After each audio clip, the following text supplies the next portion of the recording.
Otoritas Kesehatan Denmark mengumumkan akan membeli 2 juta pil iodium untuk mengantisipasi insiden nuklir di wilayahnya pada Senin 11 April 2022. Copenhagen menyinggung pandemi COVID-19 yang menunjukkan kepada kita pentingnya persiapan dan perang Rusia-Ukraina yang menunjukkan bahwa dunia ini tak bisa diprediksi. Pil iodium sendiri berguna untuk melindungi kelenjar tiroid dari potensi kanker akibat radiasi nuklir. Otoritas Kesehatan Denmark mengaku mereka telah berkoordinasi dengan Badan Manajemen Kedaruratan negara itu untuk memborong pil iodium. Mereka juga mengaku telah menghitung risiko insiden nuklir yang berpengaruh langsung ke wilayah Denmark.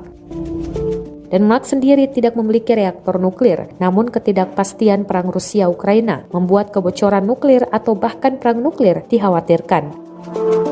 Vladimir Putin telah mengancam akan menggunakan senjata nuklir jika ada pihak luar yang mengintervensi langsung invasinya ke Ukraina. Selain itu, laporan-laporan serangan Rusia ke fasilitas nuklir Ukraina selama invasi juga dikhawatirkan berbagai pihak. Pil iodium yang diborong Denmark diperuntukkan menangani kelompok rentan, termasuk warga di bawah 18 tahun, petugas kesehatan dan kedaruratan di bawah 40 tahun, serta ibu hamil dan menyusui.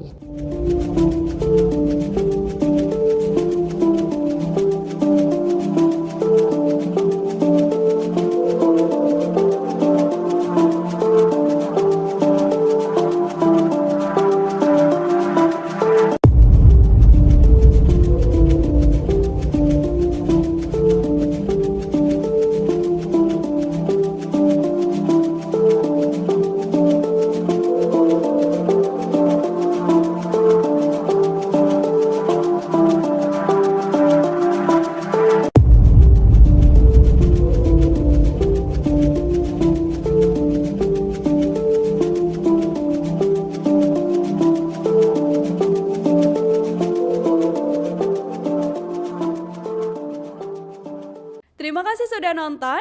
Jangan lupa like, subscribe, dan share ya.